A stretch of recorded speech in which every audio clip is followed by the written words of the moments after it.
This is a rough estimate, about 200, not a specific number. We're in constant contact with our allies. We're going to continue to be in communication with them. At the end of the day, the president wants to bring our troops home, and he's working towards that. He wants to do that in a safe and peaceful way, in the best way possible, to make sure that we have complete safety for our troops that are abroad. Sarah Sanders, about 2 hours ago, the White House deciding to keep a small number of U.S. troops in Syria, pulling back from the president's previous call for a complete withdrawal. Time for our headliner, South Carolina Senator Lindsey Graham, Republican Foreign Relations Committee Chairman of the Judiciary Committee. I've never been a headliner. It's kind of cool. Nice to see you. Got to go to Vegas next. You fit the role well, so thanks for being here. Sing. You were not happy about the initial call to get 2,000 out. Now it appears about 200 will stay. What do you think of that call? I think it's a very smart decision by the president. He listened to sound military advice. He adjusted his policies.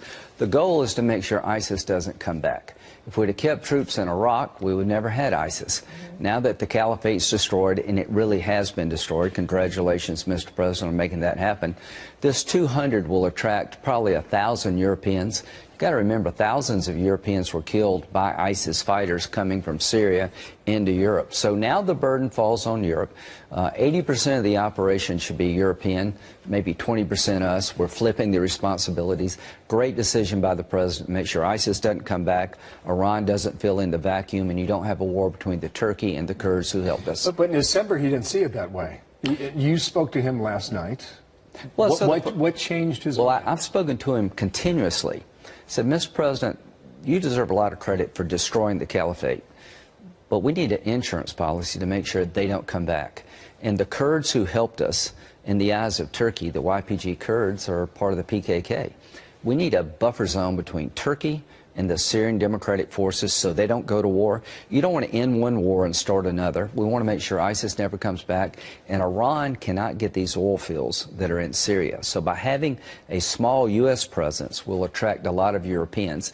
It's time for the Europeans to take the lead here, and that's what this plan's about, is to put them in the lead with our help. This decision comes on the heels of a meeting with Erdogan. Was something discussed in that changed his mind as well? Well, I went to Turkey, and I told Erdogan, you're not going into Syria. If you go into Syria, you're going to create a war between the Arabs, the Kurds, and the Christians inside Syria. They don't want Turkish troops coming in.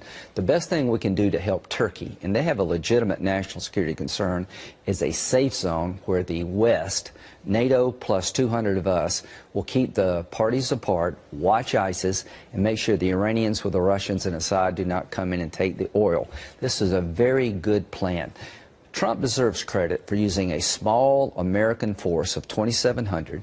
We've lost 8 people in the last 3 years. God bless the 8. But this is the most successful model since 9/11.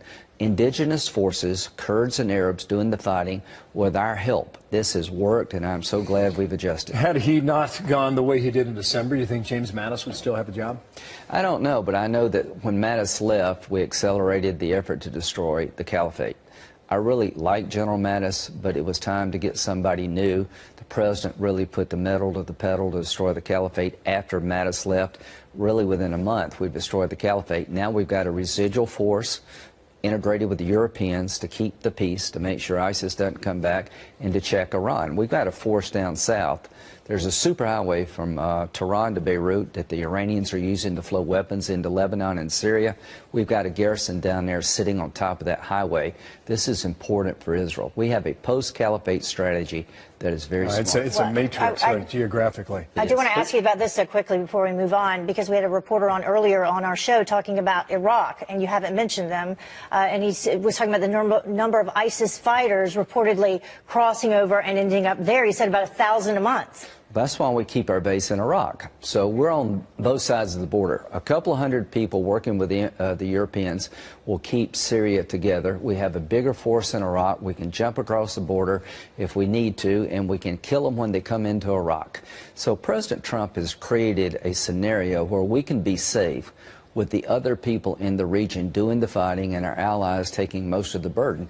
I support more people doing more, we're doing less, but it is in our national security interest to hold this place together. The Kurds who helped us, we owe it to them to make sure they're not slaughtered. ISIS, we can't ever let them come back. And at the end of the day, Iran is checkmated with this move by President Trump. 2 more topics here. I got a long list, but only so much time. What is your expectation for Chairman Kim and Hanoi, Vietnam?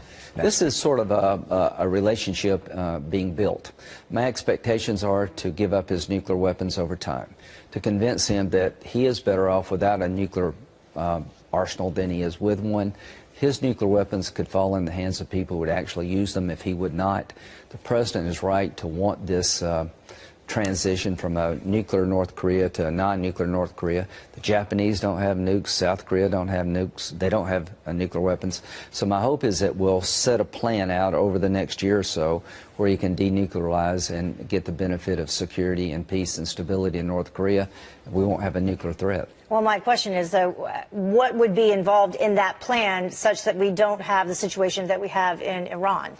First thing you got to do is we're talking. Why is Kim talking to him? Why is the caliphate destroyed? Because Donald Trump has been a very good commander-in-chief. Chairman Kim's at the table because he's afraid of Trump.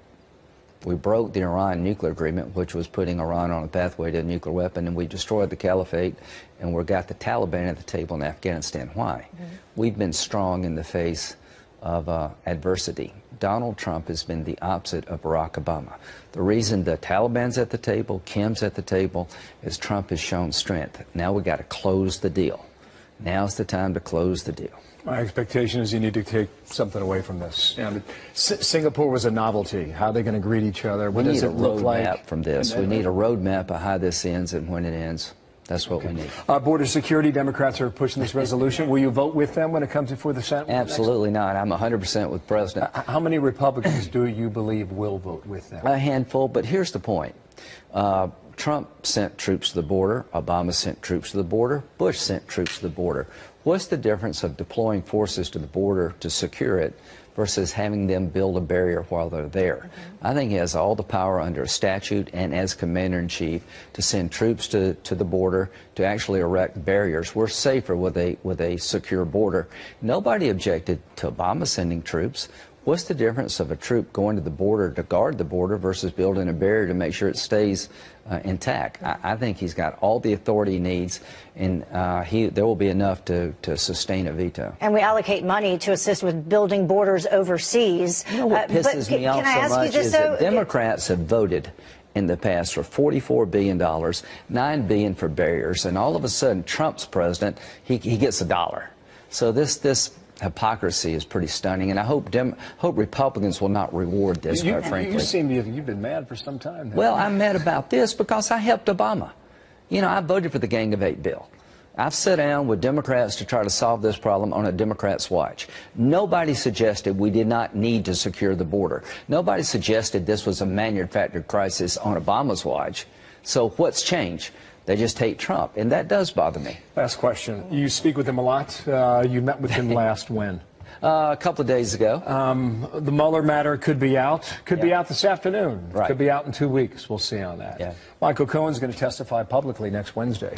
Right. The president's going to be overseas talking about nuclear war and negotiating a way out of it. I really don't understand. How do you think he is doing in your personal discussions with him? Does he like the job? Does he enjoy it? What's the feedback? He is having a lot of fun being president, and it's stressful, and he's under siege. He gets it every day from different directions, but he's got a good sense of humor.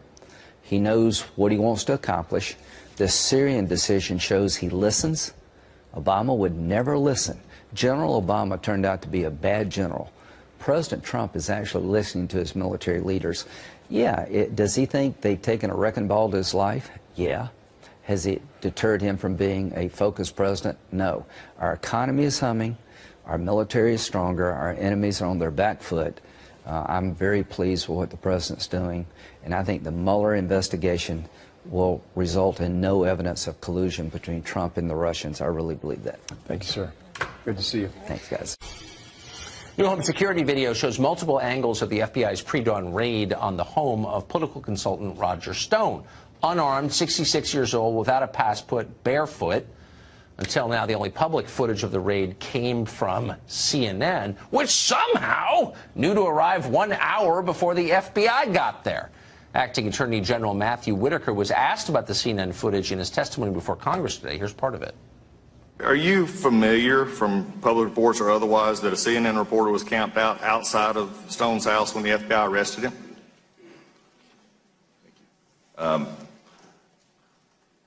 This wouldn't be part of the investigation. I am aware of that, and it was deeply concerning to me as to how CNN found out about that. I share your concern with the possibility that a media outlet was tipped off to Mr. Stone's either indictment or arrest before that information was available to the public. The new footage from Stone's home shows CNN arriving about an hour before agents did. The footage depicts what you'd expect if the FBI raided the home of a Mexican drug lord, maybe even SEAL Team 6 going into bin Laden's compound. For context, Roger Stone is a senior citizen accused of false statements to Congress. Take a look at what happened. It's just before 5 a.m. and an SUV with a CNN cameraman arrives first to this quiet street in Fort Lauderdale, Florida. Within minutes, the driver gets out and begins to set up his tripod. So far, no sign that anything's about to happen. But the cameraman gets back in his car with his equipment to wait. Almost exactly 1 hour later, trucks with heavily armed men arrive in front of Roger Stone's house. Immediately, CNN's cameraman jumps out of the car, camera on shoulder, capturing the footage. The feds assemble on Stone's driveway. They're wearing ballistic armor and carrying assault weapons with 30-round magazines, red dot sights, and tactical flashlights mounted to their barrel shrouds. One has his gun hanging by a strap while he carries a battering ram in his left hand. All of the men have sidearms holstered on their waists. A second camera mounted on Stone's front door shows another angle of the raid. A heavily armed FBI agent approaches the door with his gun drawn, while others stake out positions behind. It looks like a high-stakes raid, but CNN's cameraman is still 40 feet away, filming it all. One agent swings his firearm around as he scans and surveys Stone's front porch. Behind the home, a third camera captures agents approaching the back of the house from the side yard. Behind the property, a boat arrives with at least 2 agents on board. They shine a floodlight into Stone's home. Back in front, an agent pounds on Stone's door, finger next to the trigger in case something goes wrong. He tries again as he and his colleagues wait in position. Within minutes, Stone exits his home to greet the agents who have their rifles pointed at him. Stone raises his hands and spins around, apparently trying to show that he is unarmed. Another FBI agent approaches Stone from behind and cuffs him. It's just after 6 o'clock in the morning. It's still dark out. 20 minutes later, the same camera shows agents leading Roger Stone back into his house. He is barefoot. Stone is wearing a T-shirt that says, "Roger Stone did nothing wrong."